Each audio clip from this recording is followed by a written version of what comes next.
Close. Download the Clarion Ledger app for free on the Apple App Store or Google Play. Justin Sellers, the Clarion Ledger. Lamar Peters had 7 assists in MSU's opener versus Alabama State. Photo. Blake Williams, MSU Athletics.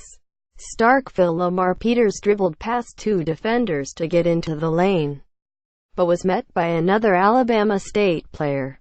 He didn't force a layup. He instead kicked the ball out to Nick Weatherspoon.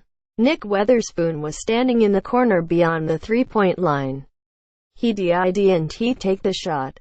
He instead quickly made a no-look dish to a wide-open Eli Wright, who attempted a tray from the wing. Swoosh. Wright's three-pointer gave Mississippi State a 23-point lead with 7 minutes left in the first half. "That was a beautiful sequence," Ben Howland said. "I just love that." Quote. The Bulldogs' opener Friday in the third year under Ben Howland was successful, one that ended with a 96-68 win over Alabama State at Humphrey Coliseum. More. Ben Howland enters year 3 at Mississippi State. How many more will there be? Ball movement, communication and unselfish play with extra passes in the first half and alley-oops in the second were important highlights for Mississippi State, a team that must get all of the above from its guards in order to flourish.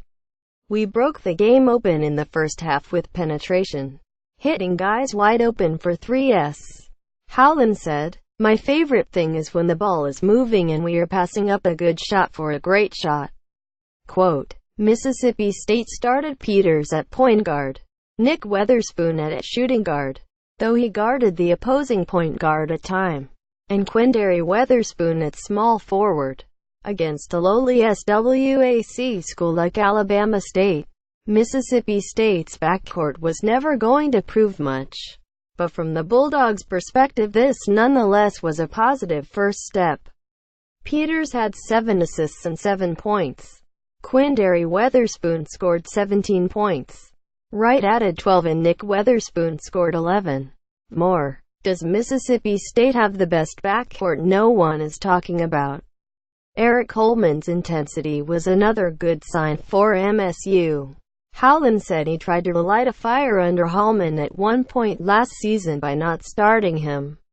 With this year's roster and the surplus of guards, starting opportunities may be scarcer for Holman, but he'll earn playing time with efforts like this one. Holman recorded his third career double-double with 18 points and 11 rebounds. On one play early on in the first half, Holman clenched both his fists and shouted as he looked up at the ceiling after getting fouled while making a layup. "That's how I need to play," Holman said. More. 10 years later, Mississippi State's upset of Alabama is still remembered. Starting center Abdullah Ado didn't play because of a quad injury, but should return next week in MSU's next game. Howland said. It wasn't all sunshine for Mississippi State on Friday, though. Xavier Stapleton, who is expected to have a prominent starting role as a stretch 4, tweaked his knee and will undergo an MRI. Stapleton suffered the injury after playing only 5 minutes against Alabama State. It is the same knee Stapleton has twice had surgery on. Howland said he didn't think Stapleton's injury was serious, but until you get an MRI, you don't know for sure. Quote.